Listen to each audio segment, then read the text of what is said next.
तो फ्रेंड आज हम क्वेश्चन डिस्कस करेंगे जो कि इंटीग्रल कैलकुलस में पूछा गया है।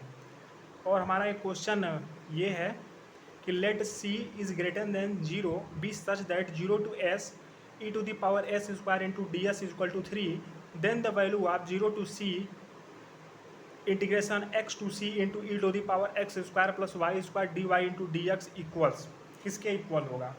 और हमारा क्वेश्चन ये है नेट सेक्शन में पूछा गया है, NAT सेक्शन में। और क्वेश्चन के नंबर हैं 1 नंबर। तो हम पहले देखेंगे कि हमको क्या इसमें गिवन है। तो गिवन है हमको 0 to c e to the power s square ds is equal to 3। और हमको एक गिवन है integral equation 0 to c x to the power x integration c e to the power x square plus y square into dy into dx। अब इस question को हम solve करने के लिए यहाँ पे हम change of order of integration लगाएंगे। अब क्वेश्चन में हम चेंज ऑफ इंटीग्रेशन लगाने के लिए हम सबसे पहले जो दिए गए हमको इंटीग्रेशन है dy बाई dy और dx की जो है हम लिमिट पहले फाइंड करते हैं। तो जब हम dy की जब इंटीग्रेशन की लिमिट देखेंगे तो ये है y is equal to x, तो y is equal to c. X का देखेंगे तो x इज इक्वल टू 0 है और x इज इक्वल टू सी है। अब जो हमको लिमिट हमको यहाँ पे जो गिवन है हम इसको एक ड्रॉ करने की कोशिश करेंगे रियल लाइन पे। तो जब हम रियल लाइन पे इस लिमिट को जब हम ड्रॉ करेंगे तो y is equal to x हमको ये वाली लाइन मिलेगी और दूसरा है y is equal to c. तो y is equal to c में हमको x एक्सिस के पैरेलल लाइन हमको मिलेगी। फिर अगर x इज इक्वल टू 0 अगर करेंगे तो हमको y वाली लाइन हमको मिलेगी। x इज इक्वल टू सी करेंगे तो हमको इंटरसेक्ट करते हुए हमको दिखेगी। अब इसका जो एरिया बाउंडेड रीजन जो होगा हमको जो डिपेंड करेगा वो ये वाला रीजन होगा। तो जब हम लिमिट यहाँ पे रखेंगे तो ये मान लेते हैं कि ये a है, b है, c है। हमको अब इसी की लिमिट फाइंड करनी है। तो change of order of integration के अकॉर्डिंग जब हम लिमिट रखेंगे dy बाई और dx का तो e to the power x square plus y square. तो dy की अगर हम देखेंगे तो y इज इक्वल टू 0 है और इसकी वैल्यू डिपेंड की y is equal to 0 to y is equal to सी।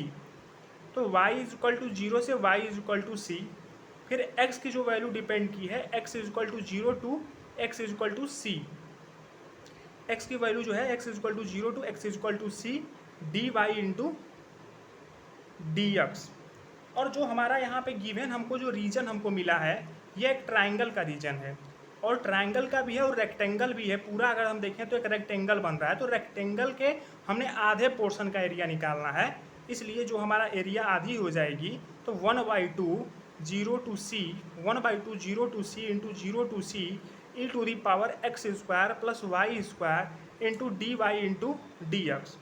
अब हमारा जो यहाँ पे हमको लिमिट जो दिख रही है 0 to c e to the power x square d y by d x, हमारे जो गिवन हमको यहाँ पे कंडीशन दिया गया है कि 0 to c e to the power s square into d s जो होता है वो 3 है।